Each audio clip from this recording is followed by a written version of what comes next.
거룩하고 복된 날 하나님의 말씀은 마태복음 24장 29절로 31절의 말씀입니다. 시작. 그날 환난 후에 즉시 해가 어두워지며 달이 빛을 내지 아니하며 별들이 하늘에서 떨어지며 하늘의 권능들이 흔들리리라. 그때 인자의 징조가 하늘에서 보이겠고 그때 땅의 모든 족속들이 통곡하며 그들이 인자가 구름을 타고 능력과 큰 영광으로 오는 것을 보리라. 저가 큰 나팔 소리와 함께 천사들을 보내리니 저희가 그 택하신 자들을 하늘 이 끝에서 저 끝까지 사방에서 모으리라. 아멘. 여러분, 지금까지 우리가 성경을 살펴보셨듯이 하나님의 재림은, 예수님의 재림은 실없는 사람, 기롱하는 자들과 같이 없는 것이 아니라 반드시 그날 환난 후에 동편에서 서편까지 번쩍임 같이, 번개가 번쩍임 같이 모든 민족이 볼 수 있도록 우리에게 임하신다고 말씀하십니다. 또한 예수님께서는 구름을 타고 강림하사 그 택하신 자들을 사방에서 모아 데리고 가실 터인데 그날 환난 후 즉시 해가 어두워지며 달이 빛을 내지 아니하며 별들이 하늘에서 떨어지며 하늘의 권능들이 흔들리며 인자의 징조가 하늘에서 보이겠고 반드시 주님께서 구름을 타고 오시는데 그때 천사들을 보내시어 그 택하신 자들 사방에서 불러 모으신다고 하십니다. 그렇다면 주님께서 환난 전이 아니라 환난 후에 강림하시는 목적이 그날에 택하신 자들을 사방에서 모으시기 위함이라는 말씀입니다. 그렇다면 그 택하신 자들은 어떤 사람을 말씀하시는지 마태복음 24장 29절로 30절의 말씀을 보시겠습니다. 시작. 그날 환난 후에 즉시 해가 어두워지며 달이 빛을 내지 아니하며 별들이 하늘에서 떨어지며 하늘의 권능들이 흔들리리라. 그때 인자의 징조가 하늘에서 보이겠고 그때 땅의 모든 족속들이 통곡하며 그들이 인자가 구름을 타고 능력과 큰 영광으로 오는 것을 보리라. 아멘. 여러분, 인류의 조상인 아담 한 사람으로 말미암아 죄가 들어왔고 이 땅에 사망이 들어왔습니다.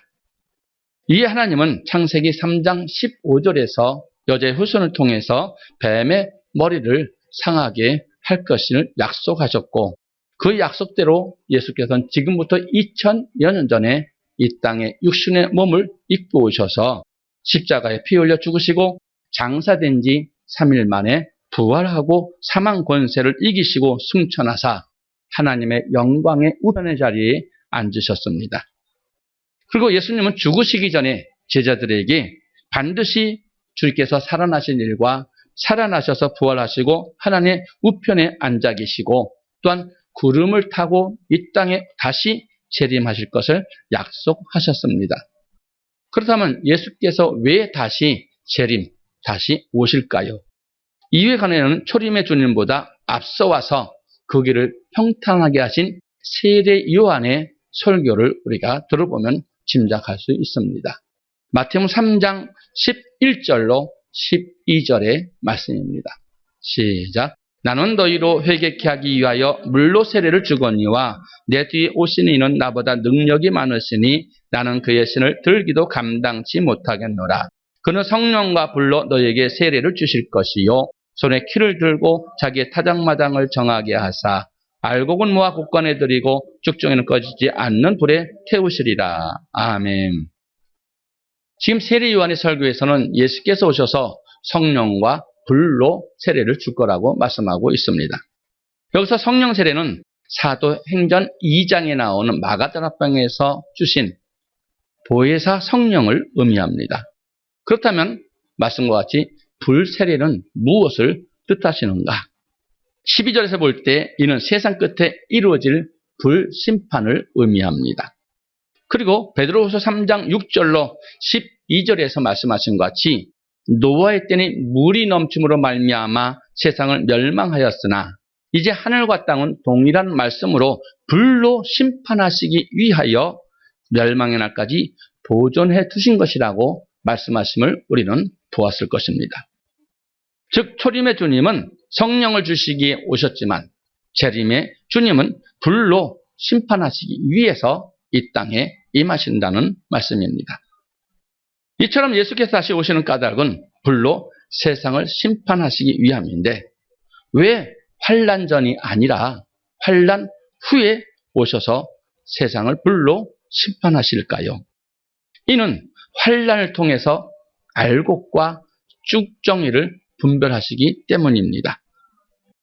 예수님은 밭의 가라지를 비유를 통해서 세상 끝에 재림하시는 목적을 말씀하심을 볼 수 있는데 마태복음 13장 24절로 30절의 말씀을 우리가 보시겠습니다. 시작. 예수께서 그들 앞에 또 비유를 베풀어 가르사대 천국은 좋은 씨를 제-밭에 뿌린 사람과 같으니 사람들이 잘 때 그 원수가 와서 곡식 가운데 가라지를 덧뿌리고 갔더니 싹이 나고 결실할 때 가라지도 보이거늘 집주인의 종들이 와서 말하되 주여 밭에 좋은 씨를 심지 아니하였나이까? 그러면 가라지가 어디서 생겼나이까? 주인이 가로되 원수가 이렇게 하였구나. 종들이 말하되 그러면 우리가 가서 이것을 뽑기를 원하시나이까? 주인이 가로되 가만두어라. 가라지를 뽑다가 곡식까지 뽑을까 염려하노라. 둘 다 추수 때까지 함께 자라게 두어라. 추수 때에 내가 추수꾼들에게 말하기를 가라지는 먼저 거두어 불사르게 단으로 묶고 곡식은 모아 내 곡간에 넣으리라 하리라. 아멘.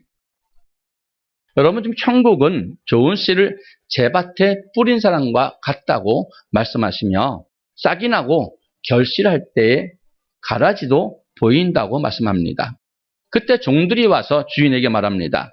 밭에 가라지가 생겼으니 가서 뽑을까요? 하고 묻자 주인은 가라지를 뽑다가 곡식까지 뽑을까 염려함이니라. 둘 다 추수 때까지 함께 자라게 두어라.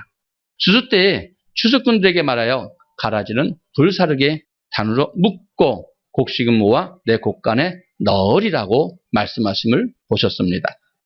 이어지는 39절과 40절의 말씀을 보시면 이 비유의 해석을 또 우리에게 말씀해 주심을 볼 수 있습니다.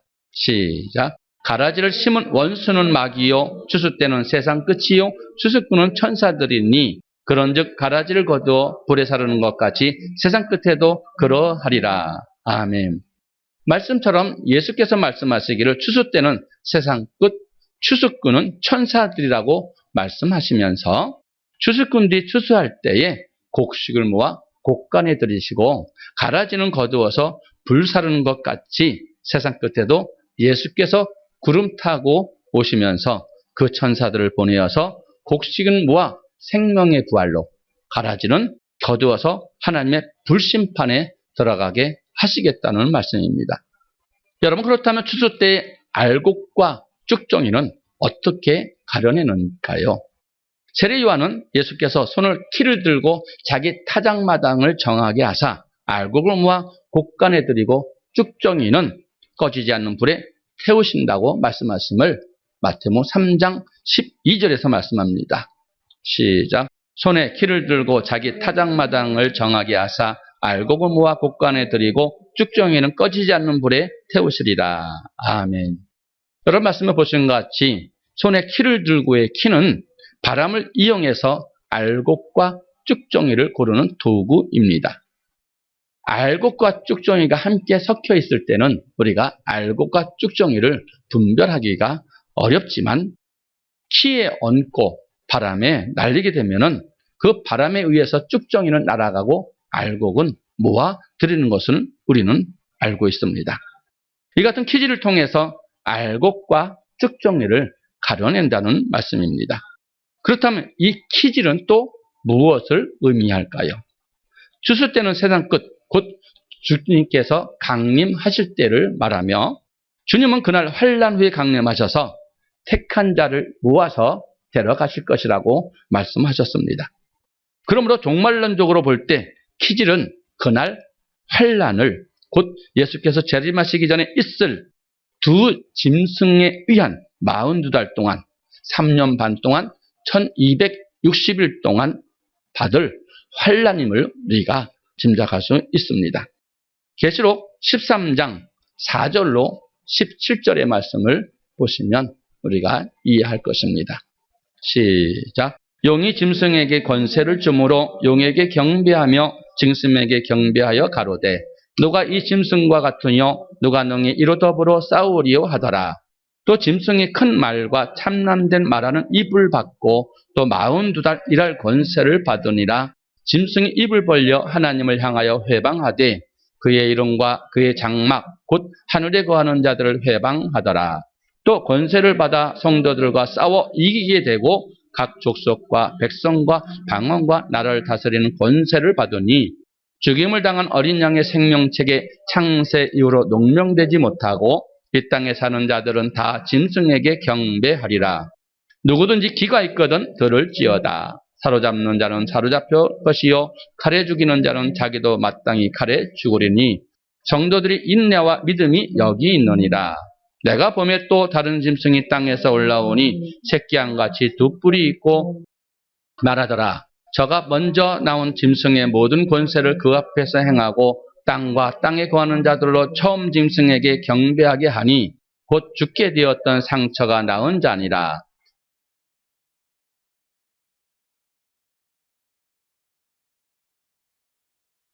짐승 앞에서 받은 바 이적을 행함으로 땅에 거하는 자들을 미혹하며 땅에 거하는 자들에게 이르기를 칼에 상하였다가 살아난 짐승을 위하여 우상을 만들라 하더라. 저가 권세를 받아 그 짐승의 우상에게 생기를 주어 그 짐승의 우상으로 말하게 하고 또 짐승의 우상에게 경배하지 아니하는 자는 몇이든 다 죽이게 하더라. 저가 모든 자 곧 작은 자나 큰 자나 부자나 빈궁한 자나 자유한 자나 종들로 그 오른손에나 이마에 표를 받게 하고 누구든지 이 표를 가진 자 외에는 매매를 못하게 하니 이 표는 곧 짐승의 이름이나 그 이름의 수라. 아멘. 이런 말씀에 보신 것 같이 짐승의 우상에게 경배하지 않는 사람은 몇이든 다 죽이는 짐승의 이름과 또한 그 이름의 수를 받지 아니하면 매매도 못하게 하는 그러한 환난. 이 환난은 지구상에서 거하는 모든 사람에게 임하는 것이 아니라 예수님을 믿는 사람만 겪게 되는 고난이라는 말씀입니다. 예수님 이 환난 후에 구름 타고 오셔서 시질하시면서 알곡과 쭉정이를 고르십니다. 따라서 손에 키를 들고 알곡을 모아 곳간에 들이고 쭉정이는 꺼지지 않는 불에 태우신다는 것은 성도들을 환난의 바람, 즉 예수님을 믿으면 몇이든 다 죽이고 매매도 할 수 없게 하는 그 환난 속에 집어넣어 시질하셔서 알곡과 쭉정이를 고르신다는 말씀입니다. 평소에는 누가 알곡인지 누가 쭉정인지 잘 분별하기가 어렵습니다. 하지만 예수님을 믿으면 몇이든 다 죽이고 환난에 들어가게 된다면 시간의 지남에 따라 알곡은 끝까지 견디고 하나님 앞에 충성하는 사람이겠지만 쭉정이는 짐승의 우상하게 경배하고 그 표를 받는 자라 분명히 분별되어 나타날 것입니다. 이와 같이 예수께서 환난 전이 아니라 환난 후에 재림하시는 까닭은 환난의 키를 통해서 알곡과 쭉정이를 분별하셔서 알곡은 목과 곡간에 들이시고 쭉정이는 꺼지지 않는 불에 태우시기 위함이라고 말씀하심을 우리는 명심해야 될 것입니다. 그렇다면 하나님은 알곡과 쭉정이를 어디서 분별하실까요? 다시 마태복음 3장 12절의 말씀을 보시겠습니다. 시작. 손에 키를 들고 자기의 타작마당을 정하게 하사 알곡은 모아 곡간에 들이고 쭉정이는 꺼지지 않는 불에 태우시리라. 아멘. 자기의 타작마당을 정하게 하신다고 합니다. 이는 자기의 타작마당에서 알곡과 쭉정이를 분별하신다고 말씀하십니다. 그렇다면 자기 타작마당은 어디를 뜻하신지 성경은 또 우리에게 밝히 알려주시게 되어 있습니다. 이는 구약시대에 다윗이 사단의 유혹을 받아서 인구조사를 함으로 하나님께서 사자를 보내어서 온역으로 이스라엘 백성을 치셨을 때 이때 다윗이 여호와의 사자의 명을 받아서 여부수 사람 오르난의 타작마당에서 여호와를 위하여 단을 쌓음으로 인해서 온역이 그친 사건이 있습니다. 후에 하나님은 그 타작마당에 솔로몬에게 여호와의 전을 지으라고 말씀하신 구절이 있습니다. 역대하 3장 1절의 말씀입니다. 시작. 솔로몬이 예루살렘 모리아산에 여호와의 전 건축하기를 시작하니 그곳은 전에 여호와께서 그 아비 다윗에게 나타나신 곳이요 여부스 사람 오르난의 타작마당에 다윗이 정한 곳이라. 아멘. 이런 점에서 타작마당을 정하게 하사 알곡을 모아 곳간에 쭉정이는 꺼지지 않는 불에 던져 넣으신다는 말씀은 하나님의 심판이 곧 성전, 성소, 교회에서 시작됨을 암시해 주는 말씀입니다.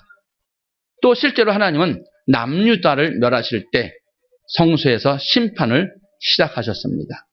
에스겔서 9장 6절의 말씀을 보시겠습니다. 시작. 늙은 자와 젊은 자와 처녀와 어린아이와 부녀를 다 죽이되 이마에 펴에 있는 자에게는 가까이 말라. 내 성소에서 시작할지니라 하시매 그들이 성소 앞에 있는 늙은 자들로부터 시작하더라. 아멘.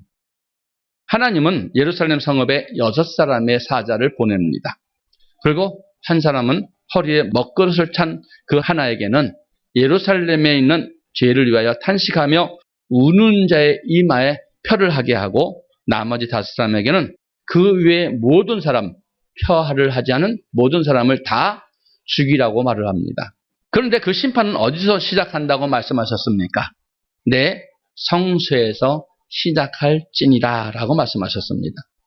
출애굽기 25장 8절에서 하나님께서는 성막을 가리켜 내가 그들 중에 거할 성소라고 말씀하시는 우리는 익히 알고 있고 열왕기상 8장 13절에서는 성전을 가리켜서 주께서 영원히 거하실 처소라고 우리에게 알리신 말씀을 여러분 보셨을 것입니다. 따라서 내 성소는 하나님의 성전, 곧 교회를 뜻함을 알 수 있으며 한마디로 하나님의 심판은 교회에서 시작한다는 말씀임을 우리는 알 수 있습니다. 신약 성경에서도 동일하게 말씀하시는 것이 마태복음 19장 28절의 말씀입니다. 시작. 예수께서 가라사대 내가 진실로 너희에게 이르노니 세상이 새롭게 되어 인자가 자기 영광의 보좌에 앉을 때 나를 쫓는 너희도 12보좌에 앉아 이스라엘 12지파를 심판하리라. 아멘. 여러분, 이스라엘 백성들의 12지파를 심판하신다는 말씀은 예수님을 믿는 하나님의 백성에게 심판이 내려진다는 말씀과 동일한 말씀인 것입니다. 히브리서 10장 30절의 말씀을 보시기 바랍니다. 시작. 원수 갚는 것이 내게 있으니 내가 갚으리라 하시고 또다시 주께서 그의 백성을 심판하리라 말씀하신 것을 우리가 아노니. 아멘. 우리가 안다는 말씀이에요. 뭘 안다고요? 하나님의 백성들을 심판하신다는 것을 우리가 안다. 여러분, 주께서 그의 백성, 곧 하나님의 백성을 심판할 것이라는 것을 말씀하시는 것이며 이 역시 하나님 심판은 믿는 자 안에서 이루어진다는 것을 우리에게 다시 말씀하시는 것입니다.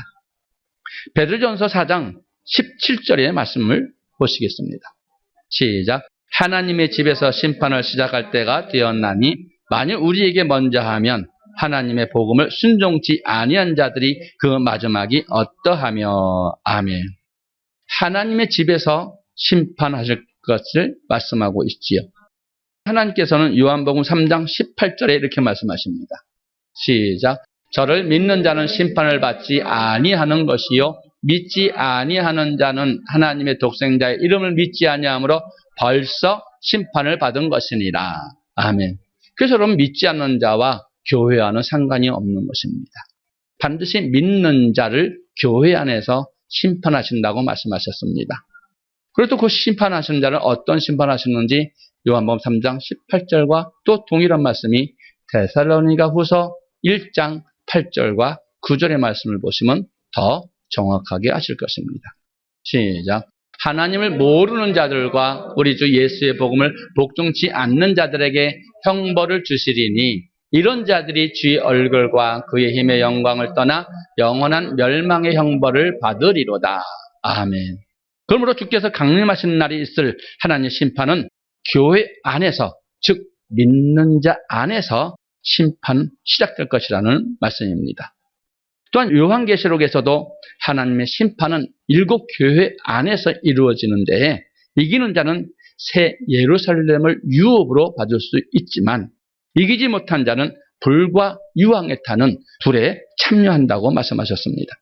이처럼 하나님의 심판은 교회 안에서 믿는 자들을 심판하심을 명심하시기 바랍니다. 그리고 그 택함에는 두 가지의 의미가 있다고 성경은 말하고 있습니다. 마태복음 24장 31절의 말씀입니다. 시작. 저가 큰 나팔 소리와 함께 천사들을 보내리니 저희가 그 택하신 자들을 하늘 이 끝에서 저 끝까지 사방에서 모으리라. 아멘. 곧 인자, 곧 주님께서 그날 환난 후에 재림하시는 목적은 천사들을 보내어서 그 택하신 자들을 하늘 이 끝에서 저 끝까지 사방에서 모아 천국에 데려가시기 위함입니다. 그렇다면 이때 그 택하신 자들은 누구를 말씀하시는지 이를 알기 위해서 먼저 성경에서 말씀하시는 택함의 의미를 먼저 알아야 합니다. 이 택함의 의미는 애굽에서의 택함과 광야 교회에서의 택함이 있습니다. 사람들은 대개 하나님께서 한 번 택함 받은 자는 영원히 택함을 받은 자라고 생각을 합니다. 왜냐하면 택함의 의미를 한 가지로만 알고 있기 때문입니다. 그러나 성경은 두 가지를 말씀하고 있지요.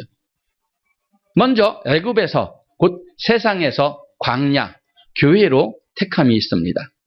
예수를 믿고 세상에서 교회로 나오는 택함에 관하여는 이스라엘 민족이 애굽에서 나와서 광야로 들어가는 과정을 통해서 우리는 알 수 있습니다. 첫째, 하나님은 이스라엘 자손을 이미 아브라함의 때부터 택하였습니다. 창세기 15장 13절과 14절의 말씀입니다. 시작. 여호와께서 아브라함에게 이르시되 너는 정령이 알라 내 자손이 이방에서 객이 되어 그들을 섬기겠고 그들은 400년 동안 내 자손을 괴롭게 하리니 그 섬기는 나라를 내가 징치할지며 그 후에 내 자손이 큰 재물을 이끌고 나오리라. 아멘. 이 말씀은 지금 아브라함이 이스라엘 백성들을 아직 알지도 못하는 때 이스라엘 백성들이 애굽에 들어가기 700년 전에 아브라함에게 하나님께서는 약속하신 말씀인 것입니다. 신약성경 에베소서 1장 4절에서도 창세전에 곧 그들이 알기 전에 택함받은 것을 말씀하고 있습니다. 시작. 곧 창세전에 그리스도 안에서 우리를 택하사 우리로 사랑 안에서 그 앞에 거룩하고 흠이 없게 하시려고. 아멘. 말씀과 같이 창세전에 아브라함 때부터 이스라엘 백성들을 택하셨습니다. 저와 여러분도 마찬가지라는 말씀이지요. 창세전에 그리스도 안에서 우리를 택해 주신 그 사랑이 지금 저와 여러분이 이 자리에 나와 있는 은혜인 줄 믿습니다. 둘째로 하나님은 어린 양, 유월절 어린 양의 피를 문 임방과 좌우 설주에 발라서 이스라엘 백성들로 하여금 사망의 권세를 면하게 하여 주셨습니다. 출애굽기 12장 13절의 말씀입니다. 시작. 내가 애굽 땅을 칠 때 그 피가 너희의 거하는 집에 있어서 너희를 위하여 표적이 될지라 내가 피를 볼 때에 너희를 넘어가리니 재앙이 너희에게 내려 멸하지 아니하리라. 아멘. 12장 23절의 말씀도 보시겠습니다. 시작. 여호와께서 애굽 사람을 치러 두루 다니실 때 문 임방과 좌우 설주에 피를 보시면 그 문을 넘으시고 멸하시는 자로 너희 집에 들어가서 너희를 치지 못하게 하실 것임이니라. 아멘.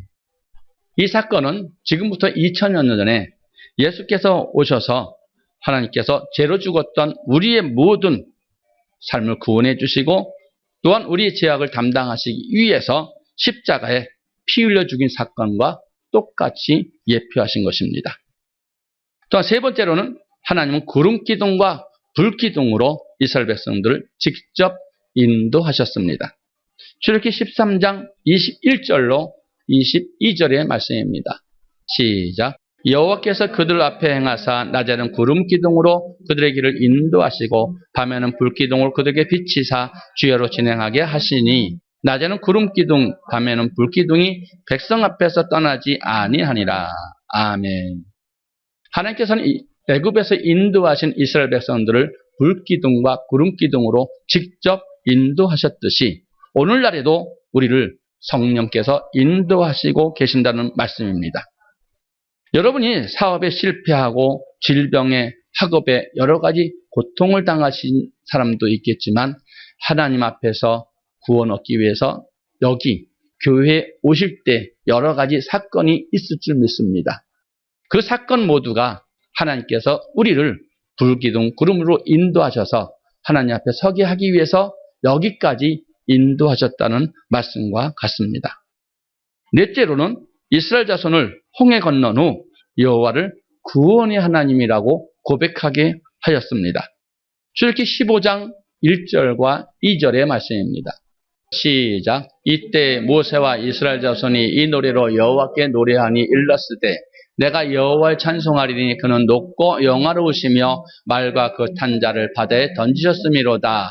여호와는 나의 힘이요 노래시며 나의 구원이시로다. 그는 나의 하나님이시니 내가 그를 찬송할 것이요 내 아비의 하나님이시니 내가 그를 높이리로다. 아멘. 여호와는 나의 힘이요 나의 노래요 나의 구원이라고 주님을 고백하는 사건입니다. 말씀과 같이 사람의 마음으로 믿을 뿐 아니라 하나님은 입으로도 시인하라고 말씀하셨습니다. 언제나 우리는 하나님 아버지 앞에 고백해야 된다는 말씀이죠. 주는 나의 힘이요 나의 노래요 나의 구원이라고 어디서든지 떳떳하게 하나님 앞에 나의 구원주 하나님이라는 것을 천명하라는 말씀입니다. 로마서 10장 9절로 10절의 말씀을 보시겠습니다. 시작. 내가 만일 내 입으로 예수를 주로 시인하며 또 하나님께 그를 죽은 자 가운데서 살리신 것을 내 마음에 믿으면 구원을 얻으리니 사람이 마음으로 믿어 의에 이르고 입으로 시인하여 구원에 이르느니라. 아멘. 여러분 지금 말씀을 정리하면은 이스라엘 백성들이 창세기 15장에서 먼저 아브라함에게 구원을 얻습니다. 그리고 그 자녀가 구원 얻을 것을 하나님께서 말씀해 주시고 하나님께서는 출애굽기 12장에서 여호와의 유월절 어린 양의 피를 잡아서 죄 씻음을 주시고 사망 권세를 면하게 하시고 출애굽기 13장에서 하나님께서는 구름 기둥과 불 기둥 인도하시면서 홍해를 가르고 나오게 합니다. 그리고 15장 1절과 2절에서 여호와는 나의 힘이요 나의 노래요 나의 구원이라고 고백하게 만드는 사건이라는 것입니다. 이처럼 이스라엘 백성들이 광야 교회에 나온 것처럼 우리도 예수님을 고백하고 교회에 나온 것입니다. 그래서 출애굽 과정과 우리가 교회에 나온 과정이 똑같다는 말씀이죠. 이것이 곧 사람의 행위나 공로에서 나온 것이 아니라 하나님의 전적인 은혜라고 에베소서 2장 8절과 9절에서 말씀합니다. 시작. 너희가 그 은혜를 인하여 믿음으로 말미암아 구원을 얻었나니 이것이 너희에게서 난 것이 아니요 하나님의 선물이라. 행위에서 난 것이 아니니 이는 누구든지 자랑치 못하게 함이니라. 아멘. 여러분 우리가 구원 얻은 것은 우리의 힘으로 우리의 능력으로 된 것이 아니라 하나님께서 은혜로 주신 선물이라는 것입니다. 그 자랑치 못하게 한다는 것이 무슨 말씀입니까? 여러분 우리 잘나서 키가 커서 많이 배워서 구원 얻는 것이 아니라 전적인 만세전의 창세전부터 하나님께 택하신 은혜이기 때문에 너희가 자랑할 것이 없다는 말씀입니다. 그리고 광야교회에서 가나안 안식 천국으로 돌아가는 또한 택함이 있습니다. 만일 택함이 한 번뿐이라면 다시 말해서 애굽에서 세상에서 광야 교회로 택함과 광야 교회에서 가나안 천국 들어가는 택함이 하나로 본다면 애굽에서 광야로 나온 이스라엘 백성들 모두가 다 가나안 땅에 들어가야만 할 것입니다. 그러나 성경은 그렇게 기록하고 있지 않다는 말씀이죠. 고린도전서 10장 1절로 5절의 말씀을 보시겠습니다. 시작. 형제들아 너희가 알지 못하기를 내가 원치 아니하노니 우리 주상들이 다 구름 아래에 있고 바다 가운데로 지나며 모세에게 속하여 다 구름과 바다에서 세례를 받고 다 같은 신령한 식물을 먹으며 다 같은 신령한 음료를 마셨으니 이는 저희를 따르는 신령한 반석으로부터 마셨음에 그 반석은 곧 그리스도시라. 그러나 저희의 다수를 하나님이 기뻐하지 아니하신 거로 저희가 광야에서 멸망을 받았느니라. 아멘. 히브리서 3장 16절로 19절의 말씀도 보시겠습니다. 시작. 듣고 경력케 하던 자가 누구냐? 모세를 쫓아 애굽에서 나온 모든 이가 아니냐? 또 하나님이 40년 동안에 누구에게 노하셨느냐? 범자의 그 시체가 광야에 엎드린 자가 아니냐? 또 하나님이 누구에게 맹세하사 그의 안식에 들어오지 못하리라 하셨느냐? 곧 순종치 아니하던 자에게가 아니냐? 이로보건대 저희가 믿지 아니함으로 능히 들어가지 못한 것이라. 아멘. 유다서 1장 5절의 말씀도 보시겠습니다. 시작. 너희가 본래 범사를 알았으나 내가 너희로 다시 생각나게 하고자 하노라. 주께서 백성을 애굽에서 구원하여 내시고 후에 믿지 않은 자들을 멸하셨으며. 아멘. 지금 보신 말씀을 다 종합해서 보시면 알 수 있듯이 애굽에서 곧 세상에서 광야, 교회로 택함을 받았으나 그들 가운데 다수가 광야 교회에서 가나안, 곧 천국으로 택함을 받지 못했다는 말씀과 같습니다. 세상에서 교회로의 택함과 교회에서 안식, 곧 천국으로의 택함이 있습니다. 그러므로 우리는 택함의 의미를 두 가지로 구별해야만 이해할 수 있을 것입니다. 이를 또 청함을 받은 자와 택함을 받은 자로 구분을 할 수 있습니다. 신약성경에서는 세상에서 교회로 택함 받음과 천국에 들어가는 택함이 서로 다르다는 것을 정확하게 우리에게 말씀하고 계십니다. 마태복음 22장 9절로 14절의 말씀입니다. 시작. 사거리 길에 가서 사람을 만나는 대로 혼인잔치에 청하여 오너라 하는데 종들이 길에 나가 악한 자나 선한 자나 만나는 대로 모두 데려오니 혼인잔치에 손이 가득한지라. 임금이 손을 보러 들어올 때 거기서 예복을 입지 않는 한 사람을 보고 가로되 친구여 어찌하여 예복을 입지 않고 여기 들어왔느냐 하니 저가 유구무원이언을 임금이 사원들에게 말하되 그 수족을 결박하여 바깥 어둠에 내어 던지라. 거기서 슬피 울며 이를 갈미 있으리라 하니라. 청함을 받은 자는 많되 택함을 입은 자는 적으니라. 아멘. 일명 혼인잔치 비유라고 불리는 이 말씀의 결론은 청함 받은 자는 많되 택함 받은 자는 적다는 것입니다. 여기서 청함은 무엇이며 택함은 무엇을 말하는 것을 보시겠습니다. 대개 청함은 주 예수를 믿으라 하고 복음을 듣고 교회에 나온 것을 말하고 있습니다. 또 한편으로는 택함도 복음을 듣고 교회에 나오라는 것으로 생각하는 사람들이 많이 있습니다. 그러나 본문을 충실히 읽어보게 되면 무엇이 청함이며 무엇이 택함인지를 우리에게 알려주고 있습니다. 말씀과 같이 혼인자리에 교회로 들어온 사람은 청함받은 자들이며 청함을 받은 자 중에서 예복을 입은 자가 택함을 입은 자라고 말씀하심을 우리는 잘 보셔야 될 것입니다. 따라서 청함을 받은 자는 많되 택함을 받은 자는 적다는 말씀은 세상에서 교회로 나오는 청함을 받은 사람들 가운데 예복을 입고 천국에 들어갈 택함을 받은 사람은 적다는 말씀입니다. 이 말씀을 통해서 하나님이 택하심은 한 가지가 아니라 두 가지임을 여러분 보셨을 것입니다. 세 번째는 데려감을 당하는 자들과 버려둠을 당하는 사람이 있다고 합니다. 앞서 설명한 출애굽 사건이나 혼인잔치의 비유를 통해서 알 수 있듯이 세상에서 교회로 나오는 청함과 교회에서 천국으로 들어가는 택함이 있다는 것은 반드시 그날의 교회 안에서 데려감을 당하는 자가 있고 버림을 당한 자가 있다는 것을 우리에게 말씀하시는 것입니다. 이를 잘 말씀해 주는 것이 마태복음 24장 40절로 41절의 말씀입니다. 시작. 그때 두 사람이 밭에 있음에 하나는 데려감을 당하고 하나는 버려둠을 당할 것이요. 두 여자가 매를 갈고 있음에 하나는 데려감을 당하고 하나는 버려둠을 당할 것이니라. 아멘. 대부분의 예수님을 믿는 사람들이 데려감을 당하는 사람은 예수님을 믿는 사람들이요. 버려둠을 당한 사람은 예수님을 믿지 않는 사람이라고 생각을 합니다. 그러나 데려감을 당하는 자와 버림을 당한 자는 모두 다 교회 안에서 동일하게 일어납니다. 한마디로 주께서 강림하시는 날 교회 안에서 데려감을 당하는 자와 버려둠을 당한 자가 있다는 말씀을 하시는 것입니다. 이는 세상에서 교회로 청함받은 자들은 많은데 그 많은 사람 가운데 예복을 입고 택함을 받은 자들이 적다. 곧 데려감을 당한 사람은 적고 버려둠을 당한 사람이 많다는 말씀입니다. 그렇다면 그날에 그 택하신 자들은 누구를 말씀하시는 거지? 다시 마태복음 24장 29절로 31절 오늘 본문의 말씀을 보시겠습니다. 시작.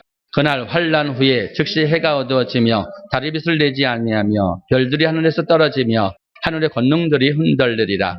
그때 인자의 징조가 하늘에서 보이겠고 그때 땅의 모든 족속들이 통곡하며 그들이 인자가 구름을 타고 능력과 큰 영광으로 오는 것을 보리라. 저가 큰 나팔 소리와 함께 천사를 보내리니 저희가 그 택하신 자들 하늘 이 끝에서 끝까지 사방에서 모으리라. 아멘.